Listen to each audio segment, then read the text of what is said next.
Oke, bismillahirrahmanirrahim. Kali ini aku akan sedikit menceritakan tentang pengalaman horor temanku ketika kita KKN di salah satu desa di daerah Kebumen. Ya, jadi waktu bulan Agustus kita tuh mau ngadain acara untuk memperingati Hari Kemerdekaan Indonesia. Nah, pada waktu itu memang di desa itu tuh punya adat sebelum kita memperingati Hari Kemerdekaan Indonesia, kita biasanya itu ada namanya tabur bunga. Nah, di tabur bunga itu kita jadi datang ke daerah ke makam sesepuh yang ada di desa itu. Itu sekitar 4 sampai 5 makam, dan kebetulan temanku tuh jadi juru kamera. Nah, temanku itu datang ke salah satu makam yang memang itu terkenal. Kita harus sangat berhati-hati kalau ke sana, tidak boleh berkata kasar dan juga tidak boleh melakukan sesuatu hal yang dilarang gitu. Nah, pada waktu itu temanku ini dia usil, kakinya itu nendang batok kelapa, dan batok kelapa itu berpindah dari satu makam ke makam lain. Dia memang dengan sengaja menendang itu karena dia ya usil gitu.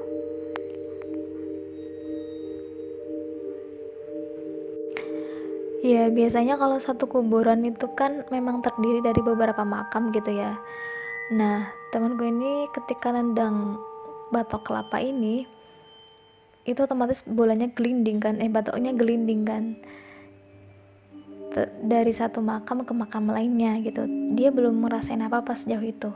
Setelah acara selesai di tempat yang pertama ini, di kuburan yang pertama ini, kita tuh mau lanjutin untuk ke next acara berikutnya, itu ke kuburan yang kedua gitu. Dan untuk jaraknya lumayan jauh, dan ada satu syarat kalau kita tuh nggak boleh berkendara, jadi kita wajib untuk jalan kaki gitu. Nah, temanku ini setelah keluar dari gerbang kuburan yang pertama ini, dia ngerasain kalau is something wrong gitu, ada sesuatu yang salah di badannya. Dia tuh kayak ngerasa tangan dan kakinya tuh memang rada berat gitu,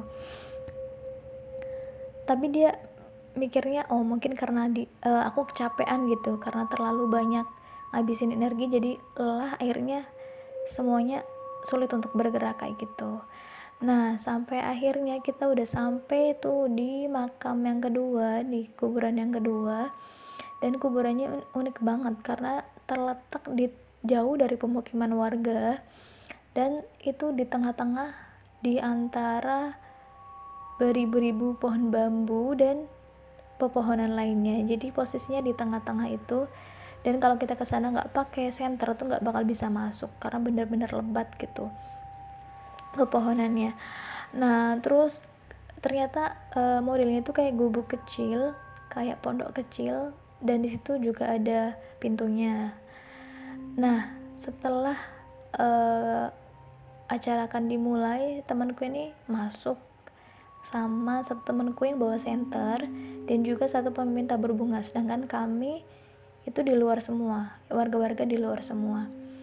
Nah, temanku ini udah mau ngeliput tuh acara yang di dalam gubuk itu, dan dia ngeluarin semua perangkatnya, mulai dari senter, dari HP yang ada senternya juga, jadi semua dikeluarin, termasuk kamera juga.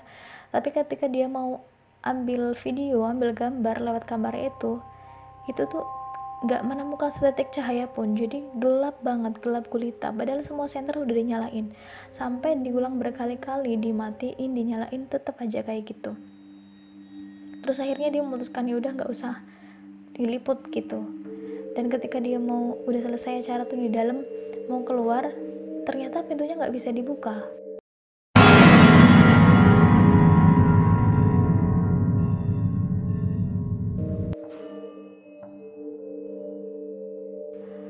Padahal nggak ada kunci di situ. Mereka bertiga itu, pemimpin tabur bunga, temanku yang juru kamera, dan temanku yang bawa senter ini, sampai gedok-gedok. Mereka berpikir kalau orang luar tuh pasti dengar kalau mereka gedok-gedok, tapi ternyata kita yang di luar tuh sama sekali nggak dengar apa-apa. Sampai akhirnya mereka ngeluarin tenaga mereka tuh dan akhirnya mereka bisa buka pintu gubuk kecil ini.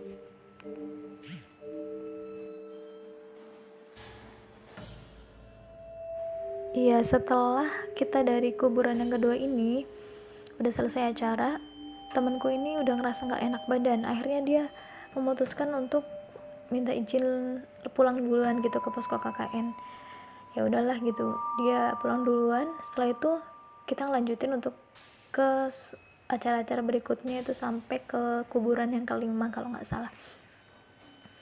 Nah, temanku ini pulang ke posko tapi dia nggak ambil air wudhu, jadi dia cuma cuci kaki sama ini cuci muka aja, habis itu dia tidur. Nah, udah sampai malam, dan karena kita seharian tabur bunga ya, kita ngerasa capek, akhirnya kita mutusin ya udah kita tidurnya lebih awal aja, istirahat lebih awal gitu. 8:30 tuh biasanya posko KKN rame banget, kebetulan itu sepi dan udah tidur semua. Dan temanku ini memang tidurnya di aula gitu. Setelah mungkin sekitar 10:30 itu bener-bener udah nggak ada suara apa-apa, kita udah terlelap semua gitu ya. Dia itu ngerasa kalau bahwa ada sesuatu yang beda di posko gitu. Jadi dia ngerasa ada beberapa makhluk gaib yang datengin dia gitu. Tapi nggak cuma datengin, tapi dia kayak mau jahilin temanku ini gitu. Dan mereka itu ngelepas celananya temanku ini. Iya, jadi kayak mereka tuh berusaha untuk ngelepas celananya temanku ini, dan temanku tuh pengen bangun sebenarnya, tapi dia nggak bisa bangun, jadi antara tidur dan nggak tidur. Mungkin kalau orang Jawa biasanya bahasanya itu rep-repan gitu ya. Iya, dan mereka ini, si makhluk gaib ini, anehnya mereka itu nggak cuma datengin, tapi mereka juga berusaha untuk ngelepas celananya temanku ini. Jadi teman cowokku ini dia pakai 2 celana, yang pertama celana panjang, kemudian yang kedua itu pakai celana boxer gitu ya.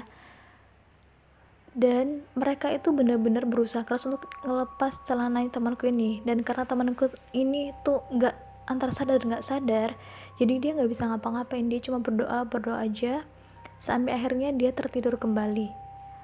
Terus ketika subuh dia bangun, ternyata celana panjang yang dia kenakan tadi malam itu udah lepas dan dia cuma pakai celana boxer aja.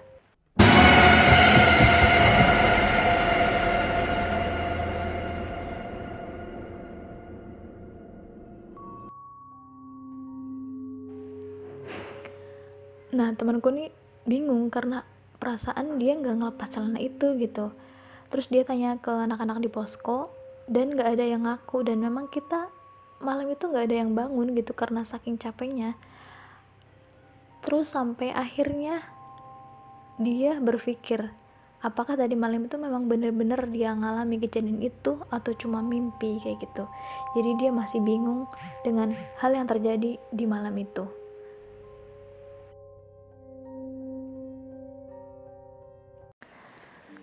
Terus lanjut nih, malam kedua itu dia tidur di aula juga sendirian. Kebetulan satu posko itu 3 yang cowok ya temenku tuh, tapi tidurnya beda-beda ruangan semua gitu. Nah, temanku ini sama direp-repi juga di malam kedua, tapi beda, jadi kayak modelnya orang besar gitu, dan dia itu di bawah meja gitu ngeliatin dia, terus katanya gitu, dia ngerasanya gitu. Terus temanku akhirnya sampai baca doa-doa gitu, akhirnya dia bisa bangun, terus bangunin temanku yang tidurnya beda, minta ditemenin gitu. Setelah itu mereka tidur berdua tuh, dan pagi harinya gak ada sesuatu yang terjadi, jadi biasa aja setelah itu. Tapi muncul lagi permasalahan di hari ketiga. Jadi di malam ketiga tuh semakin menjadi-jadi. Dia itu sampai kayak dengar suara-suara aneh, kemudian sampai kayak diliatin kayak gitu.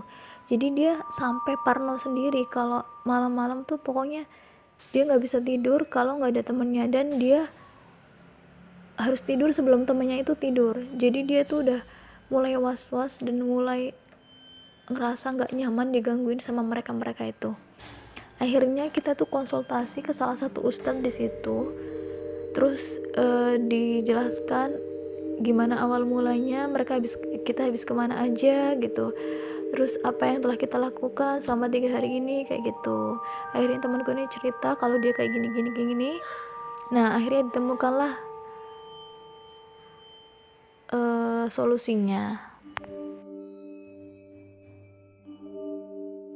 Iya, kemudian sang ustadz ini menanyakan kira-kira apa yang telah kamu perbuat gitu selama 3 hari kemarin gitu.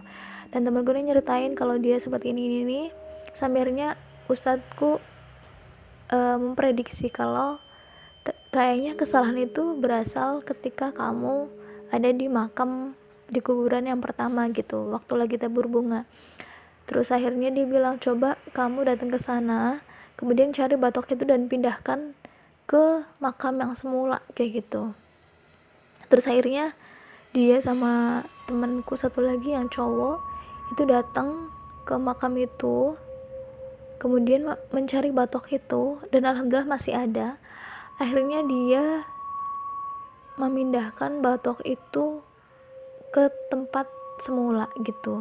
Dan ustadzku bilang, kamu kemarin setelah perpergian dari makam-makam itu pulang langsung tidur ya gitu. Terus dia jawab, iya ustadz gitu. Ternyata adabnya itu setelah kita melakukan perjalanan, kalau bisa bebersih nggak cuma cuci kaki dan cuci muka, tapi harus disertai wudhu, karena kita nggak tahu di luar sana itu ada makhluk-makhluk yang pengen gangguin kita, ataupun baik itu karena mereka memang senang sama kita ataupun karena mereka kesalahan yang telah kita buat gitu. Jadi pesannya ustadzku ini, tolong setelah kalau berpergian kemanapun itu, ketika masuk rumah cuci kaki, cuci muka, dan jangan lupa wudhu.